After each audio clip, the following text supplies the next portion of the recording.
ওমা, এটা কি গো? কোনটা? এই দেখো এটা। এইটা হ্যাঁ। ধনেপাতার চাটনি। ও, আর কি কি রান্না করেছো? ধনেপাতার চাটনি করেছি আজকে। হুম। আর এখানে হচ্ছে চিংড়ি মাছ দিয়ে লাউ পাতা বাটা।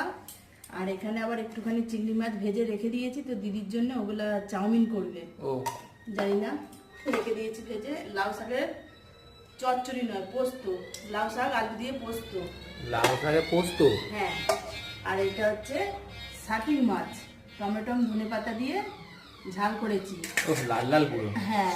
আর এটা হচ্ছে তোর জন্য মাংস, কালকে ছিল রেখে দিয়েছিলাম। ও। আর ভাত খাবো, লাউ পাতা দিয়ে ভাত খাবো। আজকে এই লাউ পাতা দিয়ে সব ভাত খাওয়া যাবে, আর কোনো তরকারি লাগবে না। ভাতের কালার দেখেছিস, গোড়া উপর লাউ পাতা দিয়ে বন্ধুরা ভাত খাওয়া যাবে। চিংড়ি মাছ আর লাউ পাতা বাটা।